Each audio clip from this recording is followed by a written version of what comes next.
Oke, Assalamualaikum warahmatullahi wabarakatuh kepada teman-teman pejuang CSN 2021, khususnya yang memilih formasi SKB Pranata Komputer Ahli Pertama.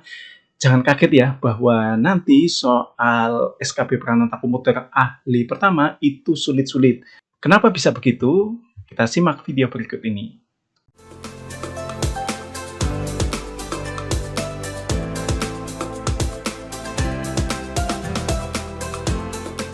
Ada beberapa hal yang perlu teman-teman ketahui kenapa SKB Pranata Komputer Ahli Pertama itu soalnya sulit-sulit.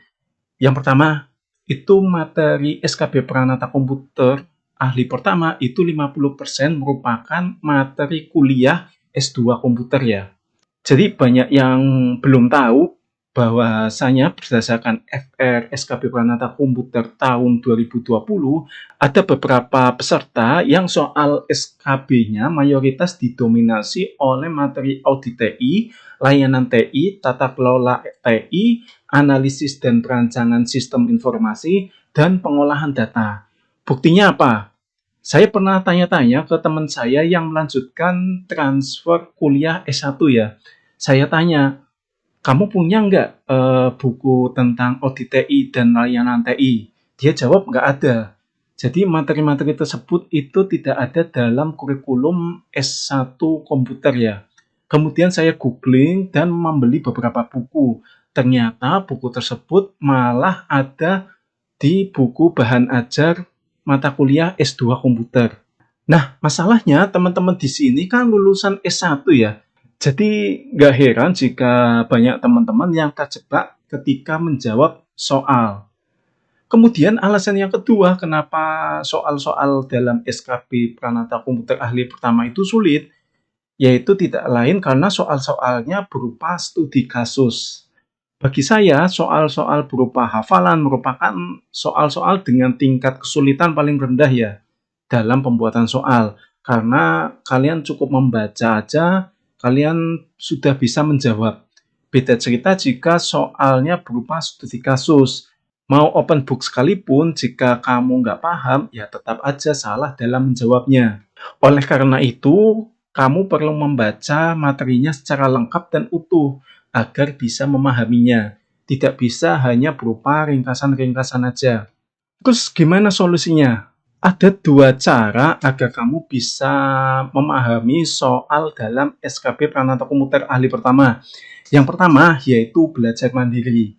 Kamu bisa membeli buku-buku berikut. Ini ada buku Audit TI, Data Warehouse, Layanan TI. Buku ini wajib kalian miliki dan pelajari ya kalau kamu mau belajar mandiri. Kalau materi-materi seperti sistem informasi geografi, kemudian infrastruktur IT, jaringan database, kamu pasti masih punya buku-bukunya ketika kuliah zaman dulu ya. Nah, ini adalah buku-bukunya. Yang pertama, buku Audit Sistem Informasi dan Tata Kelola Teknologi Informasi.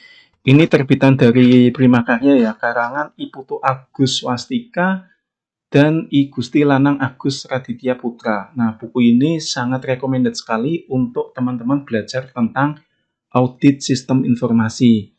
Kemudian buku berikutnya ini ada Manajemen Layanan Teknologi Informasi, karangan Tony D. Susanto PH ITIL. Nah, ini bukunya cukup bagus untuk kalian pelajari. Kemudian buku yang ketiga yaitu buku tentang data warehouse. Nah, buku tentang data warehouse ini cukup efektif ya. Tahun kemarin ini keluar soal ETL. ETL ini keluar. Kemudian OLAP juga keluar. Seperti itu. Jadi teman-teman perlu pelajari itu. Tapi tentu teman-teman ada yang tanya ya, Mas, tapi aku udah lama lulus kuliahnya dan udah banyak materi yang lupa. Kalau belajar sendiri rasanya nggak sanggup. Terus gimana solusinya? Ada nggak yang mau membimbing agar tidak ada materi yang terlewat? Baik, berarti kita gunakan cara yang kedua, yaitu bergabung di kelas SKB Pranata Komputer. Di sini kalian akan dibimbing materi, latihan soal, pembahasan, hingga kisi-kisi soalnya. Seperti ini. Di sini juga kalian akan bertemu dengan teman-teman seperjuangan ya. Dan yang menjadi keunggulan di sini adalah di kelas SKB Pranata Komputer, saya jamin tidak ada pesaing yang masuk. Karena peserta yang boleh masuk hanya sesuai dengan kuota saja. Jika kamu sudah bergabung dan terdaftar di formasi Prakom Dinas Kominfo Kabupaten X misal, dengan kuota 1 orang, maka calon peserta lain tidak bisa daftar. Bagaimana cara gabungnya? Silahkan teman-teman chat nomor Telegram ya 088902056460. Ingat di Telegram ya, jangan di WhatsApp karena di WhatsApp slow respon. Oke, jangan lupa klik like jika kalian suka dengan video ini dan share video ini ke sosial media kalian. Saya doakan semoga teman-teman semua di sini bisa lolos dalam SKB Pranata Komputer maupun seleksi CASN 2021. Saya Pesuki Rahmat. Salam Prakom Indonesia. Wassalamualaikum warahmatullahi wabarakatuh.